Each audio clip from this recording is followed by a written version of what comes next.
partir de agora. E é interessante, por quê?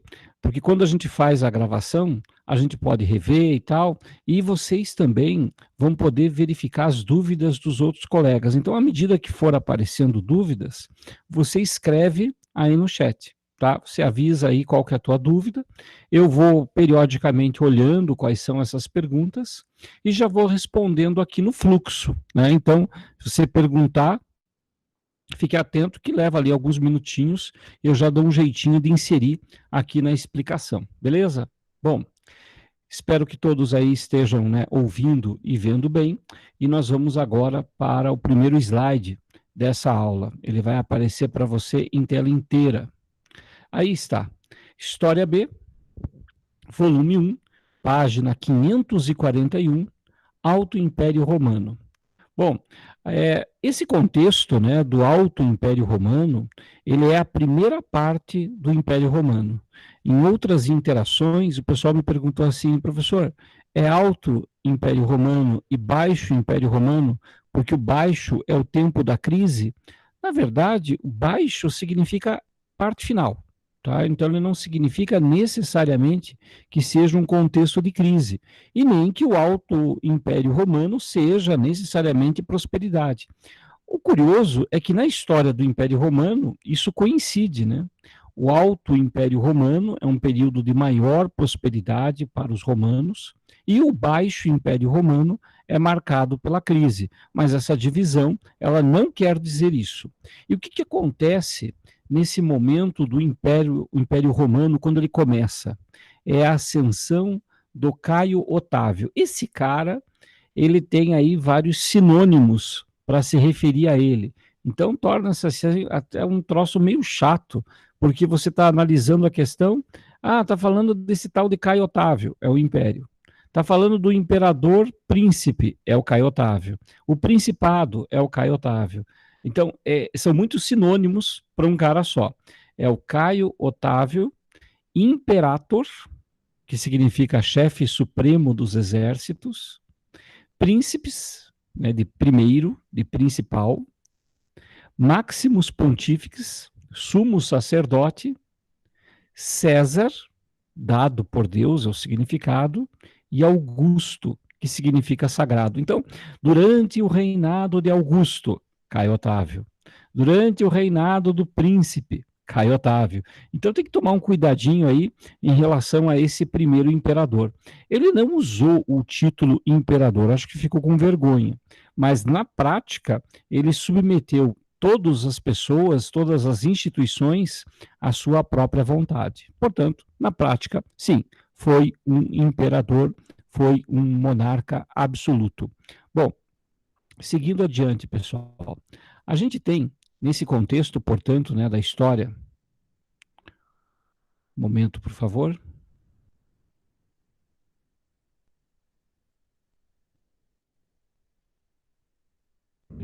Técnico aqui. Agora sim. A gente tem, nesse contexto do Império Romano, portanto, esse sentido que aparece nesse slide. O poder monárquico supera o Senado. Isso cai bastante em prova, pessoal, muito mesmo, de que até a República, o Senado lutava muito para manter a sua estrutura política, os chamados sêniors, né, os senadores, que eram os patrícios. Com a crise republicana, surgiram ditadores, depois veio o imperador, e agora, de vez, né, nós temos essa submissão das instituições à vontade do imperador. Seguindo adiante, a classe social, as classes sociais romanas também se alteraram no final da República para o início do Império. Lá no topo, nós temos a figura do imperador, aí vem a ordem dos patrícios, que é chamada de ordem senatorial, e o Caio Otávio, o primeiro imperador, ele reconheceu o status dos plebeus enriquecidos, que são os cavaleiros, e que aqui aparece com outro nome, ordem equestre. De novo, né, aquela advertência que a gente faz. Apareceu o termo cavaleiros, significa na Roma antiga plebeus enriquecidos pelo comércio, a ordem equestre. Temos também grupos de estrangeiros enriquecidos que também se beneficiaram dessa política. Plebe, livres, muitos deles estrangeiros, e os escravizados, né? Essa é a organização, portanto, que nós temos aí durante o período, né, desse Império Romano, dessa nova ordem social que surge a partir daí. Bem importante isso, pessoal, né, essa diversidade social que aparece. Naturalmente que depois, quando a gente tiver a gravação disponível dessa aula, e também vocês podem acessar isso pelo portal, vocês têm acesso a essa imagem, aí tem acesso à apresentação do PowerPoint convertida em PDF, beleza? Bom, até aqui, pessoal, tudo bem? Alguma dúvida, qualquer coisa? Se tiver dúvida, manda aí no chat e a gente já vai respondendo com vocês, tá legal? Bom, vamos avançando aqui nos nossos conteúdos. A próxima parte, pessoal, que a gente trata é justamente do período que no Império Romano nós temos os famosos espetáculos de gladiadores e as políticas de pão e circo. Quanto mais no alto você sentava dentro de um estádio, mais pobre você era. Então, quanto mais perto aqui dos espetáculos, maior proeminência política ou riqueza você tinha. Obviamente que esses espetáculos, eles visavam tanto um divertimento para o povo, divertimento gratuito para muitos deles, quanto também uma prática de você, político, aparecer para o povo. Era comum que políticos chamassem para esses grandes espetáculos, para esses estádios, e colocassem no cartaz, olha, esse espetáculo ele foi custeado com dinheiro próprio, não foi utilizado dinheiro público, e colocava lá o nome da figura que estava tentando se promover. Inclusive, esse tipo de política, né, que a gente chama hoje de populismo, né, demagogia populista, é um termo que já era utilizado lá na Roma Antiga. Então, já era uma prática costumeira. Existem algumas questões de vestibular que tratam já desse hábito político de você ganhar o favor popular. Existem vários trechos, né, de discursos antigos que reforçam isso. Um dos mais importantes oradores e políticos da Roma antiga chamava-se Cícero, e ele tem um relato em que ele dá uma orientação. Se você quer se eleger, se você quer o favor popular, basta que você não se envolva em polêmicas, basta que você faça festejos públicos, basta que você saiba fazer alianças, e assim você vai ganhar o favor popular. Inclusive, com algumas máximas do tipo, não faça o mal lentamente, faça o mal, né, de uma vez só, quando for inevitável. Ou seja, coisas que mais tarde o Nicolau Maquiavel vai escrever no livro dele, O Príncipe, e também no outro livro, Comentários à Primeira Década de Tito Livio, são coisas que o Maquiavel, quando estava exilado, não podia participar da vida política, ele foi remexer nos manuscritos romanos e escreveu tanto O Príncipe, quanto as Artes Bélicas, quanto também a obra dos comentários à primeira década de Tito Livio. E eu reforço isso com vocês, porque na prova de filosofia, a gente tem leituras obrigatórias, e o texto que cai obrigatoriamente esse ano na Federal é esse texto dos comentários da primeira década de Tito Livio, que o Maquiavel se inspirou nessa época da República para o Império Romano para escrever sobre história política.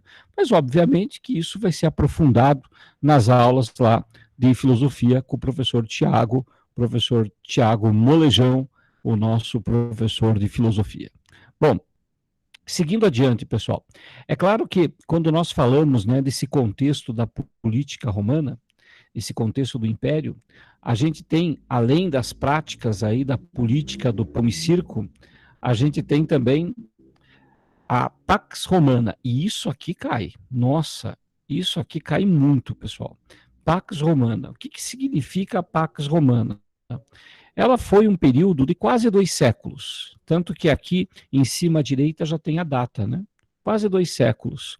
Nós temos aí do governo do Caio Otávio, que é praticamente, né, um pouquinho antes de Cristo, até o ano 180 depois de Cristo, então quase 2 séculos. E o que aconteceu durante a Pax Romana? É claro que a tradução fácil é paz romana, mas aqui cuidado, pessoal. A paz romana que aparece aqui é a paz para os romanos, coitados dos povos que estavam na vizinhança e que foram muitas vezes massacrados quando não aceitaram se submeter aos romanos. Então, a Pax Romana, ela é um período de intensas guerras, tá aí a pegadinha.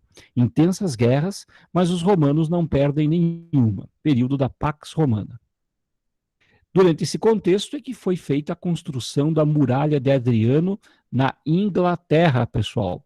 Inclusive o Game of Thrones, quando fala, né, de a muralha lá, ele está se referindo à Muralha de Adriano, construída na época do domínio romano sobre a região das Ilhas Britânicas. Seguindo adiante. Durante o Império Romano, nós tivemos dinastias. Dinastia é um termo que a gente poderia traduzir fácil como família. Só que a dinastia, ela tem um detalhezinho curioso na história dos romanos. Geralmente, filho do imperador não virava imperador. O imperador, ainda em vida, escolhia quem seria seu sucessor. E aí o que ele fazia? Um homem já adulto, que era escolhido para ser o sucessor, era adotado como filho do imperador. Então, era, digamos assim, uma adoção política. Entre os membros da dinastia Júlio-Claudiana, começa com Júlio César, que não era imperador, passa para o Caio Otávio, o príncipe, e aí nós temos o Tibério, o Calígula, até chegar no imperador Cláudio. O Tibério foi extremamente centralizador, seguiu as práticas do Caio Otávio, e o Tibério, ele é muito interessante na história dele, porque foi durante o governo dele que aconteceu a crucificação de Jesus Cristo. Claro que a gente sempre lembra, né, de governadores da região onde Cristo viveu, como o Herodes, quando o Cristo nasceu, ou ainda do Pôncio Pilatos, que lavou as mãos. Mas quem era o imperador mesmo era o Tibério. A gente não enfatiza agora a história do cristianismo nesse momento.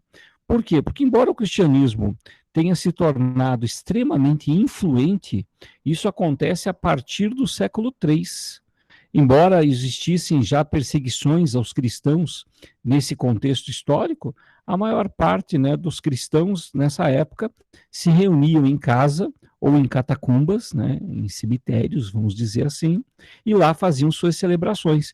Então não era ainda uma religião que ameaçava, mas quando encontravam cristãos, sim, eles eram perseguidos.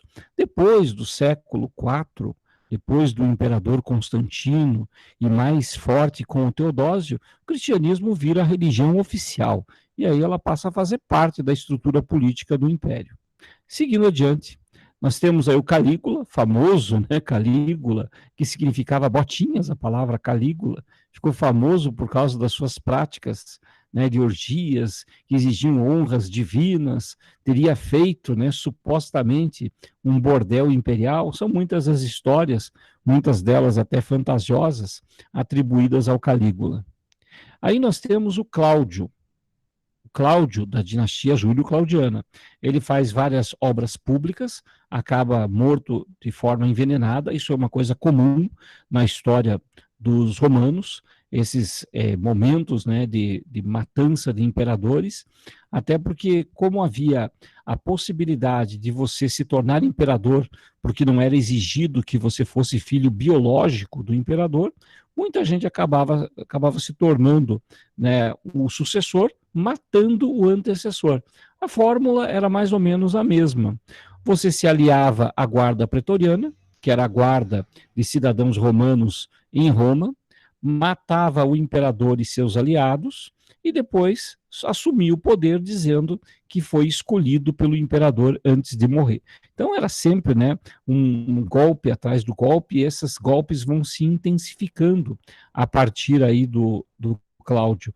Depois dele, nós temos o Nero. E é claro, né, o Nero, ele é um cara que todo mundo pergunta sobre ele, né? Existe, assim, uma predileção enorme para se perguntar sobre o Nero.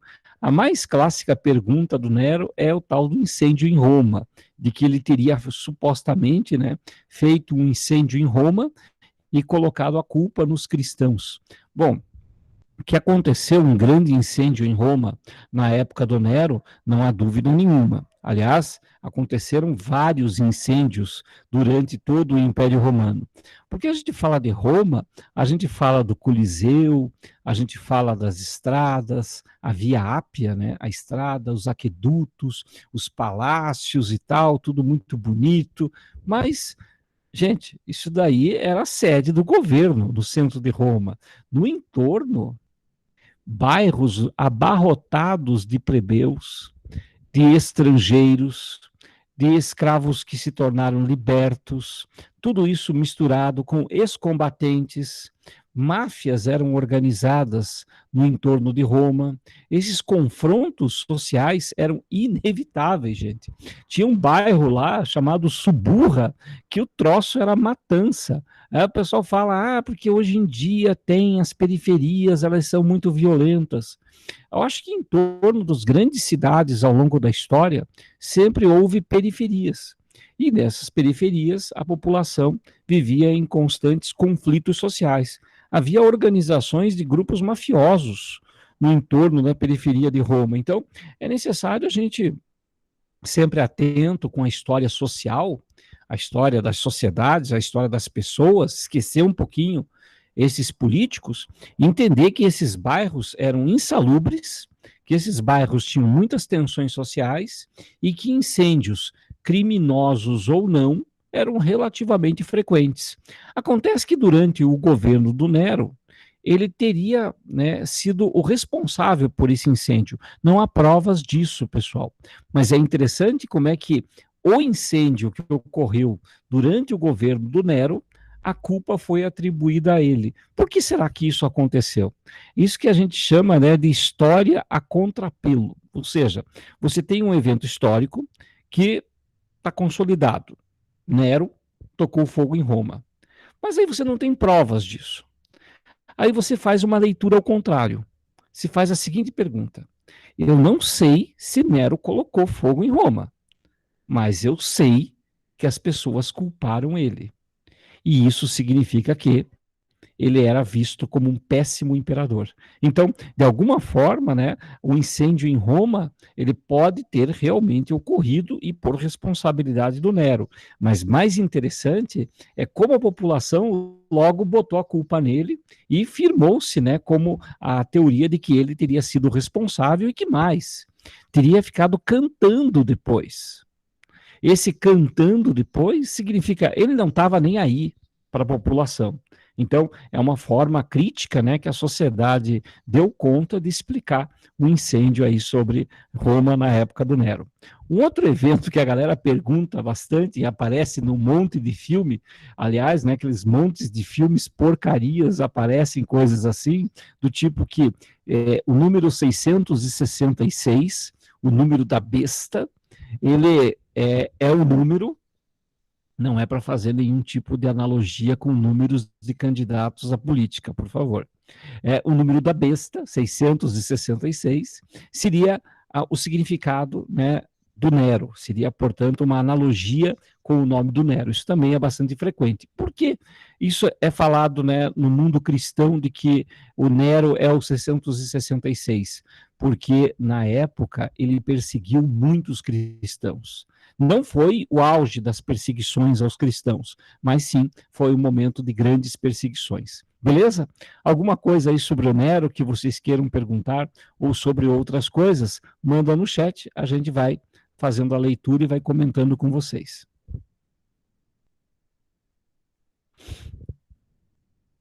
Tudo em ordem aí? Beleza. Tudo certo. Muito bem. Vamos seguindo adiante. Qualquer coisa vocês interrompem aí, mandam que aqui sinaliza para mim. Vamos lá.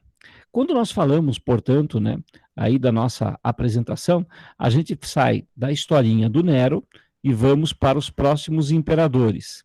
Próximo imperador, na verdade, são 4 imperadores, né? Isso acontece no século II, quando as intrigas palacianas levam ao poder em apenas um ano 4 imperadores. Não é necessário que você decore o nome deles, apenas saber que houve um ano com 4 imperadores. E não foi nada. Depois vai ter um ano que tem 6 imperadores. O que significa isso? O começo do fim, né? A instabilidade política que ocorreu em Roma. E essa crise, ela começa de dentro para fora. Como assim, professor, de dentro para fora? Ora, como é que geralmente a gente explica a queda de Roma? Ah, porque as invasões bárbaras invadiram as fronteiras do império, causaram, portanto, caos. Tá, sim, realmente, né? As invasões bárbaras ocorreram. Mas lembre-se, antes das invasões, Roma já vinha caindo pelas tabelas justamente por causa desse contexto aí dos imperadores e as intrigas, as disputas internas da política. A gente costuma dizer que as causas da crise do Império Romano são de ordem política, de ordem econômica, de ordem social e de ordem cultural. Ela é multidimensional, né? De ordem política, essas intrigas políticas internas. Em vez de os caras governarem, estavam mais interessados em um tirar o outro do poder. Motivações econômicas, isso é interessante. A máquina de guerra romana gastava muita grana, gente. Muita grana. Porque é só você pensar, poxa, eu vou conquistar um território, aí eu tenho que custear essa campanha. Depois que eu ganhei, eu tenho que custear a ocupação. Depois, eu tenho que armar um outro exército para conquistar uma outra área. Portanto, uma máquina expansionista, militarista, como era o Império Romano, era uma máquina de gastar dinheiro. Não estou falando de Brasília, não. Estou falando de uma máquina de gastar dinheiro do Império Romano. Então, não era um modelo sustentável. Chegava um determinado momento histórico em que não havia mais condições de garantir, portanto, né, uma estabilidade desse império. Então, o resultado desse processo é essa crise generalizada econômica, por causa dos altos gastos na manutenção do exército. E por que era necessário ter tanto exército? Né? Porque essa é uma outra pergunta. Poxa, se o exército gastava tanto, por que não parava de formar exército? Porque tinha que ficar conquistando o território. E por que tem que ficar conquistando território? Porque tem que capturar escravos, capturar pessoas para serem escravizadas. Então, virava um ciclo vicioso de endividamento, de aprofundamento da crise. Eu preciso gastar mais para sustentar um exército, o exército precisa capturar escravos, porque sem escravos não tem trabalhadores no Império Romano. Além dessa questão econômica, temos também questões sociais. Os conflitos entre grupos sociais, romanos ou estrangeiros, escravizados e livres, plebeus e patrícios, eram constantes conflitos que ocorriam naquela época. Portanto, socialmente era tenso.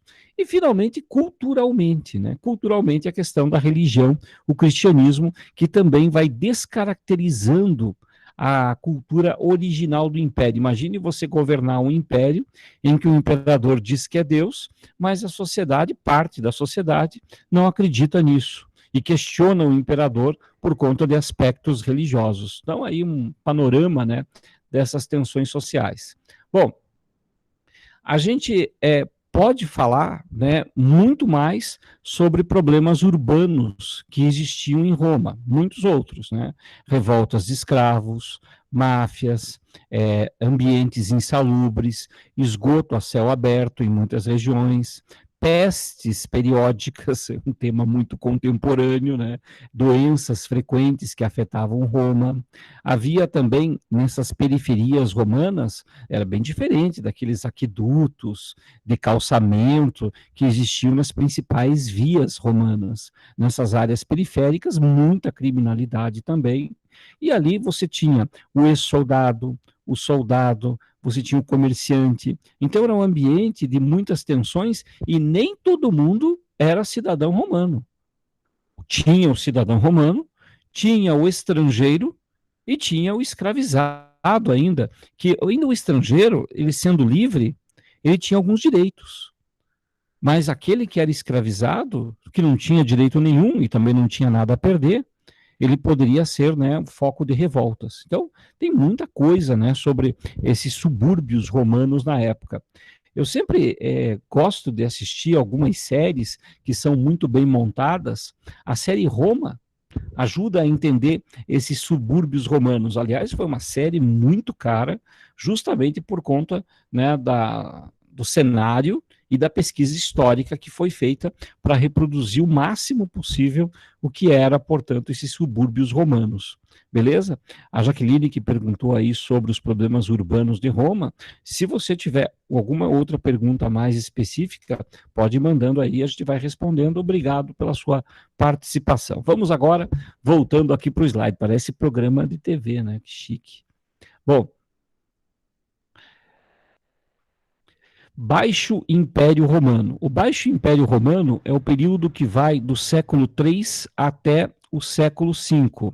Deixa eu colocar ele aí para vocês pararem de ver a minha cara e olhar o slide, que é o que interessa, né? Vamos lá. Aí, durante, portanto, né, o período do Baixo Império. Vai, como diz o Vado, foi. Bom, aliás, que saudades do Vado, aquele velho louco. Qualquer hora eu vou encher o saco dele para a gente fazer uma interação com mais professores aí, só para encher o saco de vocês, beleza? Bom, Baixo Império Romano, século III ao século V depois de Cristo. O Baixo Império, ele é o contexto da crise e da decadência do Império.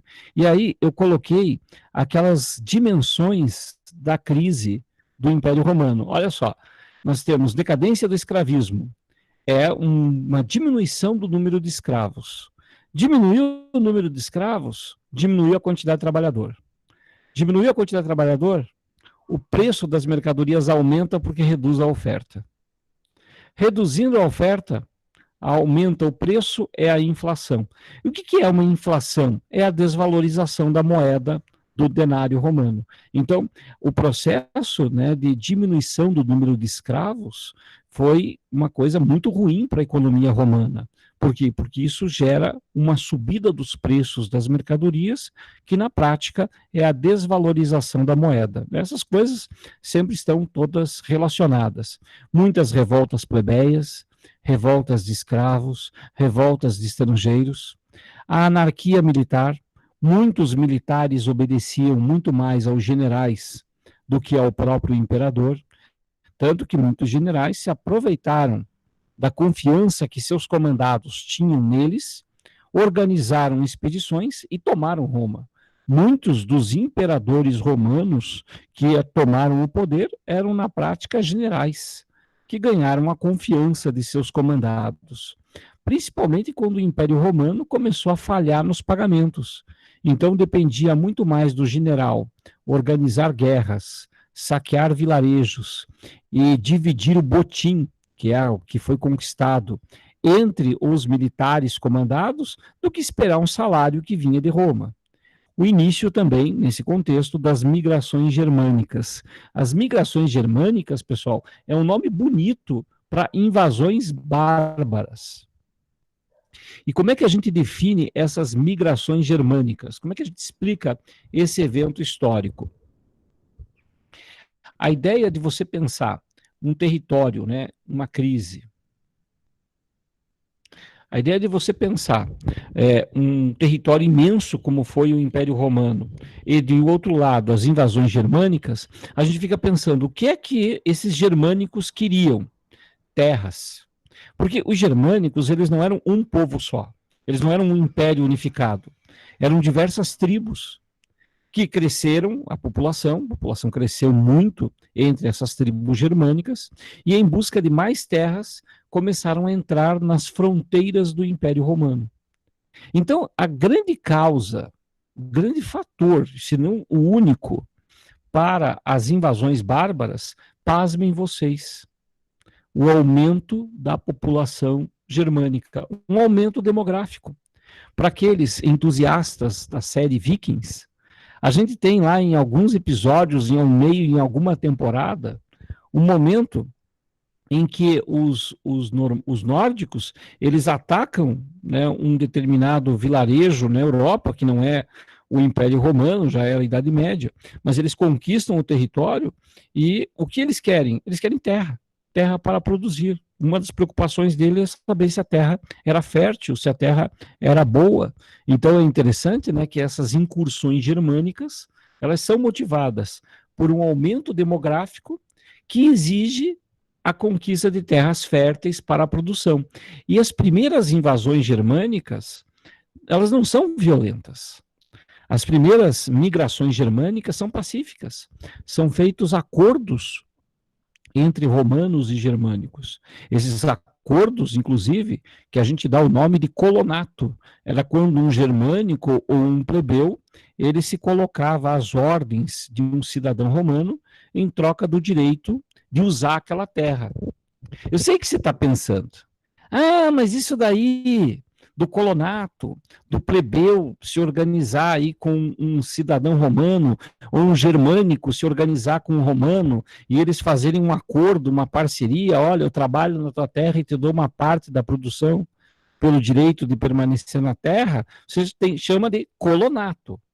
Mas mais tarde, essa prática na Europa Ocidental vai ser uma das práticas do feudalismo, ou seja, a relação de servidão e dos senhores associados, em que o servo tem que pagar uma parte da produção para manter o direito de permanecer na terra. Então é uma tradição romana que vai se juntar com outras tradições germânicas e vai dar origem ao feudalismo na Idade Média. Beleza? Bem importante isso daí, porque isso ajuda a gente a compreender como que o mundo feudal vai sintetizando, vai se construindo nessa época, pessoal. Bom, seguindo adiante. Aí nós temos, portanto, esse resuminho aí da crise do Império Romano, bem importante esse processo de crise, e vamos tratar aí das tentativas de solucionar essa crise. O que significa, né, essas tentativas de organizar a crise? Ora, trata-se de um contexto, pessoal, em que ocorreu o governo do Diocleciano e ele tentou conter a subida dos preços.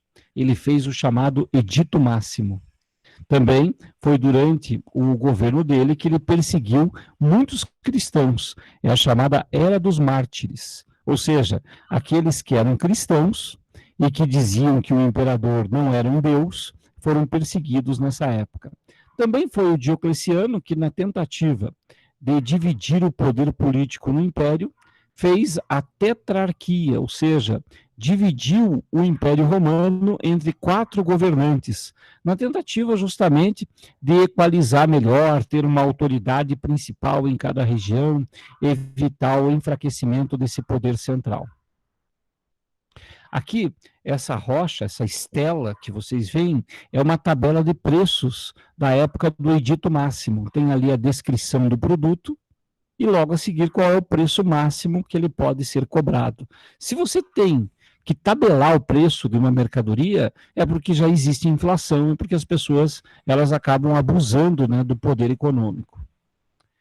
Constantino, outro imperador porreta do Império Romano. Esse cara, ele é bem famosão. O imperador Constantino foi o cara que tolerou o cristianismo dentro do Império Romano. É o chamado Edito de Milão, é a liberdade de culto para os cristãos. Segundo a tradição, ele se tornou cristão e liberou o culto aos cristãos quando ele teria visto no céu essa frase aqui, ó, in hoc signo vinces, com este símbolo vencerás, e era uma cruz, e aí ele teria, portanto, liberado a prática do cristianismo dentro do território romano. Essa batalha, né, que ele viu essa cruz no céu, foi a batalha do Ponte Milvo, que é essa ponte que aparece aqui. A cruz vira o símbolo cristão em troca do peixe no tempo de Nero. Então é nessa época, né, que a cruz passa a substituir o peixe, que era o símbolo do cristianismo original. O Edito de Constantino. O Edito de Constantino ele é justamente, né, um imperador que governou durante o contexto de liberação do cristianismo. Então, foi ele que instituiu o domingo como dia sagrado para todos os cristãos. Até então, a prática era o sábado.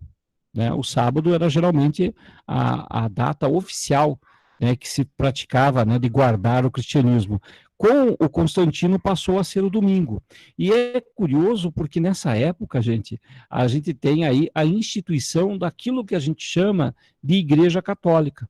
Geralmente a ideia de Igreja Católica, ela é muito associada com algo assim que começou com São Pedro, o primeiro Papa. Não é bem assim.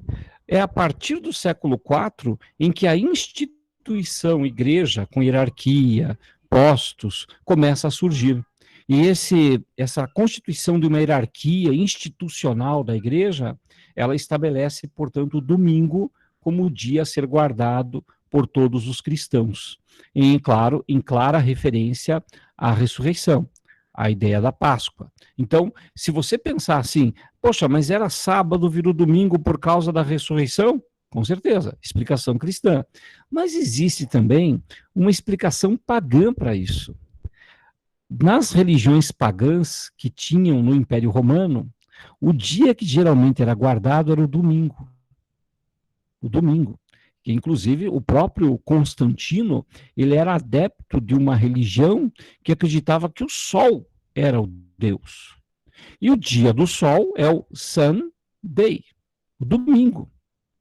Quando, então, ele tolerou o cristianismo, parece que houve uma síntese bastante interessante para os dois lados dessas culturas, tanto para cristãos quanto para romanos.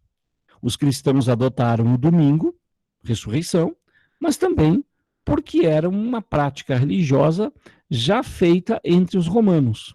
Para vocês que são, por exemplo, adventistas, ou alguns que são judeus, ou até neopentecostais, evangélicos que guardam o sábado, ela tem muito a ver com o cristianismo antes da romanização do cristianismo. E quando que ocorre essa romanização? Século IV, a partir de Constantino. Tem um evento, inclusive, que é uma reunião de cardeais, o Concílio de Nicéia, que estabelece as primeiras regras do cristianismo. E entre essas regras, entre essas orientações, havia inclusive a perseguição a judeus, mais ou menos velada, por parte dos primeiros cristãos dessa igreja durante o Império Romano. Por isso que muita gente vai criticar diretamente essas práticas do cristianismo misturado com a cultura latina, que vai estar no cerne do que a gente vai estudar mais adiante, que são as reformas religiosas, a reforma luterana, a reforma calvinista. O que todos os reformadores no final da Idade Média vão dizer? Ah, eu vou criar uma religião nova? Eu vou restaurar a originalidade do cristianismo. Então é interessante, né, como é que isso passa a ser pensado, né? Passa a ser pensado como uma retomada. Ah, professor, mas qual delas é a mais certinha das religiões? Todas as religiões passaram por processos de mudanças, nenhuma é original, igualzinha, como era praticada no seu início. Todas sofrem mudanças. Mas a grande questão não está em saber qual é a mais original, mas perceber por que elas disputam espaços de poder, no que elas divergem. E quando a gente for estudar as reformas religiosas, a gente vai abordar bastante isso. Até porque isso vai estar no cenário de muitos conflitos políticos do mundo, que tem um viés religioso também. Seguindo adiante, pessoal, e voltando aqui para o nosso slide.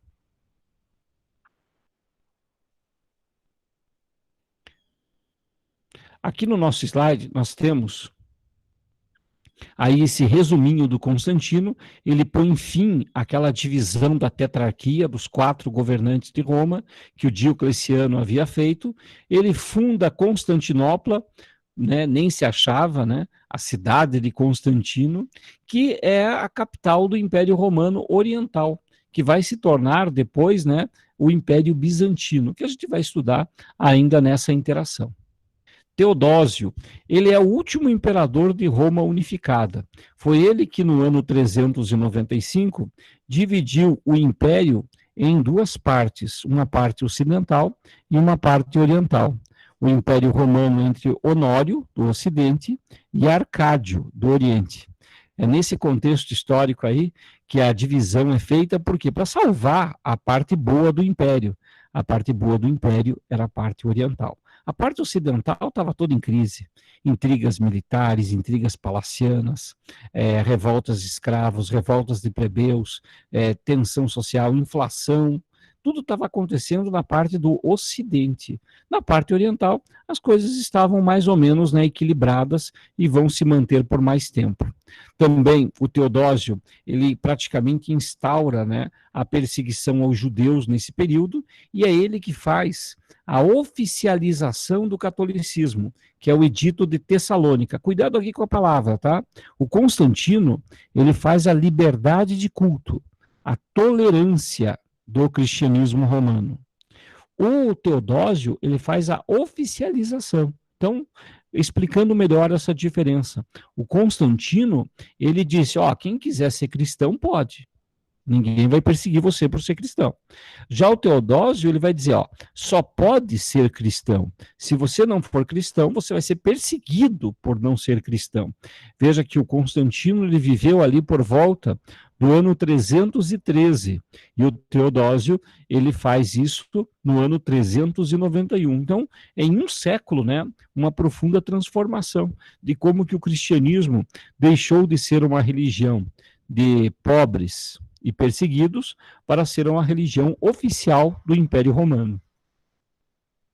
A grande contribuição dos romanos para a posteridade foi o direito romano. O direito romano é estudado até hoje nas faculdades de direito. Temos aí as primeiras leis escritas romanas, lá da lei das 12 tábuas da República Romana, e havia uma divisão do direito romano que também, de certa forma, é preservada até hoje. Nós temos tipos diferentes de direitos, né? Os romanos criaram já os três primeiros. O ius gentium, que é o direito para os estrangeiros, o ius civilis, o direito civil para quem é cidadão, e o ius naturalis, o direito de família, o direito do pai sobre a própria família, o direito patriarcal. Ah, porque nós temos que lutar contra o patriarcado, e claro, temos que lutar. Mas lá na Roma Antiga, era tudo patriarcado, né? Era tudo por um viés masculino. Então, o direito gentium é dos estrangeiros, o civil é do cidadão com outros cidadãos, e o direito natural é aquele do pai de família, sobre a própria família, sobre as suas próprias coisas, sobre aquilo que está do lado de dentro de sua propriedade e dos seus. Bom, assim, pessoal, nós encerramos aí o estudo de Roma Antiga. Para vocês também no slide está o gabarito do praticando, na sua página 544. Façam, portanto, aí suas anotações, ou depois, quando a interação tiver terminado de gravar, em alguns instantes ela fica disponível para a gente poder acessar. Quem tiver dificuldade de acessar essa conferência, basta me pedir que eu envio para vocês, beleza? Bom, aí o gabarito, e agora vamos para a Idade Média. E aqui a gente vai fazer um salto na tua apostila, tá? Aí na tua apostila, você tem no volume 2, na História B, tem lá Idade Média, e tem depois Império Bizantino e Islâmicos. A parte que é chamada de Idade Média é a parte ocidental, ou seja, o que aconteceu com o Império Romano que estava em crise, que estava caidaço. E a parte do Império Bizantino é a parte do Império Romano que é a parte boa. Então, os eventos da Idade Média, que é a aula 1 do volume 2, ocorreram simultaneamente, ao mesmo tempo que os eventos do Império Bizantino. E eu preferi começar a falar do Império Bizantino antes. Então, você vai pular momentaneamente o primeiro módulo de História B e vai lá para a tua página 527, beleza? Depois a gente volta. E por que eu fiz isso? Porque o assunto Império Romano, ele é cheio de dados e é bem complexo. O outro assunto cheio de dados e bem complexo é a Idade Média. Senão ficaria na mesma interação virtual 2 assuntos barra pesada. Como o Império Bizantino ocorreu ao mesmo tempo, a gente dá um tempinho ali na Idade Média, vai ver o que aconteceu lá no Império Bizantino, e na semana que vem a gente volta, fala daí da Idade Média. E aí fica mais adequado, até para a gente estudar, fica, digamos assim, mais equilibrado o nosso ritmo de estudo, beleza? Bom, antes de eu começar o Império Bizantino, alguém aí tem dúvida, tem pergunta? Tá tudo certo por aí, pessoal? Tudo beleza? Excelente. Qualquer coisa você já sabe como fazer, né? É só interromper, beleza? Bom, quando nós falamos da história do Império Bizantino, nós vamos comentar agora a história de o Império Romano Oriental. E a primeira coisa que eu chamo a atenção de vocês é como esse termo, né, Império Bizantino, ele é, na verdade, um termo que é civilizacional. Como é que é, professor? Civilizacional? Os bizantinos não eram um povo, né? Não eram uma etnia. Eles eram os romanos. Ninguém lá na época do Império Bizantino dizia, eu sou bizantino. Isso não quer dizer nada, pessoal. Ser bizantino, né, é um termo que só aparece depois do século XVI, quando o Império Bizantino já tinha ido para as cucuias. Nem existia mais. Então, o termo que a gente usa é romanos.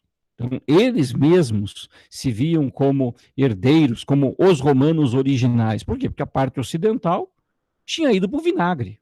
Então, era só a parte oriental que valia, beleza?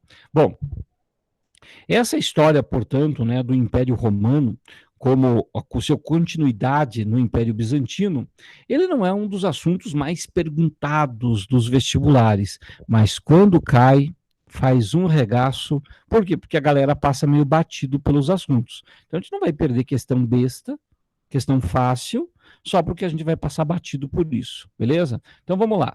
A história do Império Bizantino que a gente estuda a partir de agora. Vamos lá.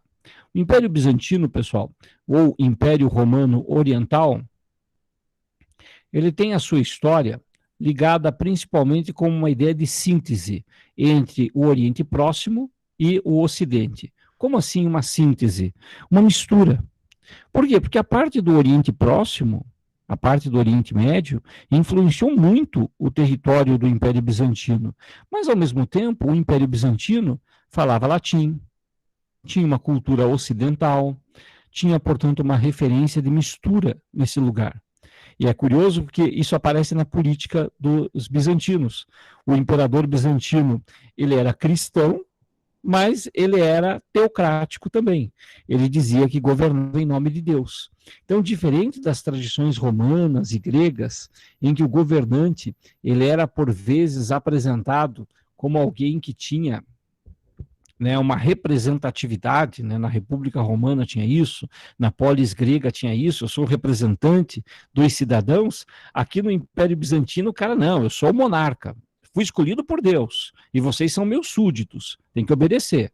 Então, é uma relação, assim, muito mais ao estilo oriental. O nome disso, teocracia. A Mesopotâmia era teocrática, o Egito era teocrático. Por quê? Porque o governante se dizia Deus ou escolhido por Deus. Aqui no caso do Império Bizantino, escolhido por Deus. Teocracia. Só que aqui tem uma armadilha, pessoal. Você sabe que a maior treta pro vestibular em história são os conceitos históricos.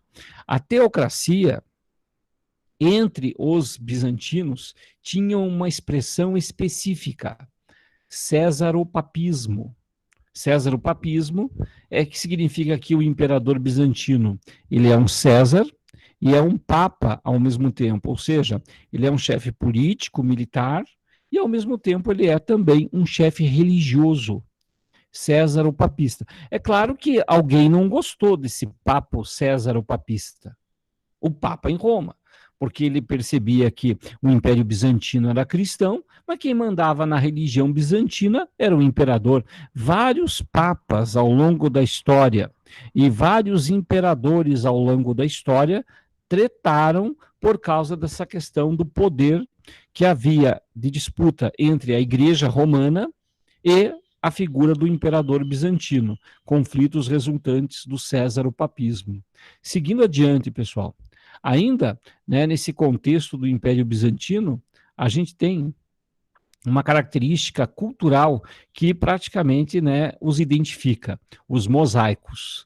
Os mosaicos eram utilizados para decorar os interiores, os vitrais, os palácios das igrejas, os palácios governamentais. A arte, portanto, dos mosaicos, ela também era feita de forma em afresco, ou seja, com a parede ainda úmida, era pintado na parede, né, enquanto ela estava secando. Então, o afresco ele não é uma pintura, porque a pintura vai por cima de uma parede já seca, de uma superfície já seca. O afresco não, ele é feito ainda com a parede úmida, e a tintura ela se mistura, portanto, com o material da parede. Então, é uma característica aí da arte bizantina. É curioso, né, de falar desses mosaicos e desses afrescos com a política. Por que isso? Ora, pessoal, olha quanta imagem tem nesses afrescos. Tem Jesus Cristo, tem o anjo Gabriel, tem aí a prisão de Cristo, tem o próprio imperador. Cara, eles faziam desenho para tudo. E aí vem a grande confusão do Império Bizantino. Ora, quem é que fazia todos esses afrescos, todos esses murais? Era a igreja, os mosteiros que bancavam os artistas para produzir tudo isso. Além, é claro, das estátuas, das imagens.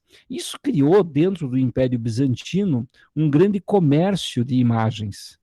E isso enriquecia muito a Igreja Católica e, é claro, principalmente os mosteiros bizantinos. Durante o século VIII, lembro-me como se fosse ontem, aconteceram os confrontos entre aqueles que eram dos monastérios, que eram os produtores dessas imagens e que ganhavam dinheiro e poder, portanto, com essas imagens que eram comercializadas, e aqueles que eram contra a influência da igreja no Império Bizantino, que eram os adeptos de quebrar as imagens. O que significa quebrar a imagem? Significava que eles não aceitavam os ídolos, as estátuas, as imagens, acusavam essas práticas de heresia, de idolatria, de algo que não era cristão. De fato, pessoal, de fato, o cristianismo, especialmente, né, se a gente lê lá na Bíblia a parte do Antigo Testamento, os 10 mandamentos, diz que não tem estátua do Deus. Porém, o cristianismo, quando ele se misturou com as culturas greco-romanas, ele incorporou as imagens, mas não exatamente com o mesmo sentido, né? Para você que é católico, claro que você estudou, você foi na catequese, você aprendeu isso, né? Que as imagens do catolicismo não são adoradas, né? Elas são veneradas. Pois é, mas explicar isso para os bizantinos na época não foi uma tarefa fácil, até porque os bizantinos organizavam um grupinho, pegavam lá os tacos de beisebol e saíam quebrando estátua pelo caminho, e se os que eram defensores das estátuas se colocavam na frente, eram quebrados também. Eram os massacres iconoclastas, os confrontos, né, entre os adeptos das imagens, que eram acusados de práticas heréticas, e os iconoclastas, que eram os quebradores de imagens. Esses confrontos que ocorreram dentro do Império Bizantino, eles revelam a tensão que havia entre a igreja e a política do Império. É por isso que mais tarde, no ano 1054, ocorreram tantos confrontos que houve a separação das igrejas, da Igreja Católica Apostólica Romana, da Igreja Ortodoxa Grega. Essa separação, ela perdura até hoje. Esse evento é o Cisma do Oriente. Seguindo adiante, pessoal. Nós temos aí, portanto, né, os mosaicos como uma espécie de pano de fundo da arte bizantina, mas também como pano de fundo das tensões políticas entre a igreja e o império. Hereges e iconoclastas. Essa imagem, pessoal, nós temos aqui um cara, né, que está com a haste para entregar a Jesus Cristo que está crucificado, e veja que ele está aqui com uma imagem ele está dizendo, né, nessa imagem, que o vinagre que foi oferecido a Jesus Cristo é como se fosse uma estátua, e que as pessoas que são quebradores de imagem estão quebrando a própria imagem de Cristo. Então, é uma forma de criticar a prática dos quebradores de imagem. Também nós tivemos, né, nessa ocasião, textos que nos ajudam a compreender a crise iconoclasta no século VIII. E assim, né, a minha preocupação qual é? Que caindo um texto desse no vestibular, você tenha condições de interpretar, porque já conhece o tema. Então vamos fazer uma leitura, um pequeno treinamento aqui. Não por crer que lhe seja inerente alguma divindade ou poder que justifique tal culto. Está dizendo aí nessa frase que não é que a imagem tem um poder inerente, está dizendo que a imagem não tem poder nenhum. Ou porque se deva pedir alguma coisa a essas imagens, ou depositar confiança nelas, como antigamente faziam os pagãos, que punham sua esperança nos ídolos. Está dizendo que ter uma imagem não significa a prática da idolatria, diz aí esse manuscrito. Mas porque a honra prestada a elas se refere aos protótipos que representam. É o conceito de veneração. De modo que, por meio das imagens que beijamos e diante das quais nos descobrimos e prostamos, né, nós nos ajoelhamos, adoramos a Cristo e veneramos os santos, cuja semelhança apresentam. Então, é como se fosse um retrato de um ente querido, falecido, que você olha e você sabe que o retrato não é a pessoa, mas remete à pessoa. É isso que esse texto quer dizer. Beleza? Então se refere a esse momento da crise iconoclasta. Aí aparece os iconoclastas batendo num monge, aqui o cara caidaço aqui já levando uma surra dos iconoclastas, e ao mesmo tempo esses mesmos iconoclastas, eles estão recebendo aqui dinheiro, olha só, do rei. Olha o mesmo cara aqui, ó, que bateu lá, ó, espancou lá, ganhou dinheiro aqui, ó, e está lá servindo ao imperador. Então, a crítica iconoclasta era assim: nós não aceitamos as imagens. E as pessoas que criticavam os iconoclastas diziam: ah, é? Você critica uma imagem, critica um monge, mas você fica lá obedecendo ao imperador, dizendo que ele é o escolhido de Deus na Terra. Então, os conflitos religiosos foram marcantes. É até incrível como demorou a ocorrer a separação entre a Igreja Ortodoxa Grega e a Igreja Católica. Outro textinho. Muitos chefes e soldados caluniaram o culto dos ícones e comandaram várias execuções e brutais torturas. Ele obrigou todos em seu reino a jurarem não cultuar ícones, e Constantino fez até o patriarca subir ao púlpito, jurar que ele não acredita nos devotos dos santos ícones, e ele convenceu-o junto com outros monges, que comemoravam, comendo carne e estando presente na mesa real com canções e danças. O que é esse Constantino aí? Não é o Constantino imperador que a gente estudou na aula anterior. Constantino é assim que nem João aí, tá? Então é um outro Constantino que foi imperador bizantino apenas. É a narração de um incidente iconoclasta, segundo a tradição popular, lá do século VIII depois de Cristo também. A cidade de Istambul. Istambul antigamente chamava-se Constantinopla. E Constantinopla, ela fica justamente aqui, ó, no Estreito do Bósforo, na passagem do Helesponto, na região entre o Mar Mediterrâneo e o Mar Negro. Essa área é onde ficava Constantinopla e hoje chamamos de Istambul, que não é a capital da Turquia. A capital da Turquia é Ankara. É que nem assim a pegadinha quando falam, né, qual é a capital do Brasil. Muita gente fala Rio de Janeiro, alguns Buenos Aires. A capital do Brasil é Brasília. Então, lá a Turquia também tem isso, tem uma capital administrativa, né, que não é a cidade mais importante da Turquia, que é Istambul. Então, por sua posição estratégica, olha só, o Império Bizantino ele esteve na rota do comércio durante a Idade Média. A gente muitas vezes estuda a Idade Média pensando assim, Idade Média, os cavaleiros, havia os campos com os servos. Gente, isso é lá da França, é lá do Reino Franco, é aqui, ó. Aqui nessa região, todo o litoral era uma região comercial durante a Idade Média. Marsella, Córdoba, a região de Veneza, a região de Nápoles, as áreas do Império Bizantino, isso é comércio. Então, não é, esse troço do feudalismo é muito mais uma história francesa do que a história medieval completa. Então, o Império Bizantino ele nunca parou de ter atividades comerciais durante a Idade Média, era um império muito rico. Tanto que, durante o governo do imperador Justiniano, aspectos dessa riqueza, como a Catedral de Santa Sofia, ficam evidentes. O cisma do Oriente, está aqui a separação entre a Igreja Católica Apostólica Romana e a Ortodoxa Grega. Ocorreu em 1054. Motivo? Disputas políticas.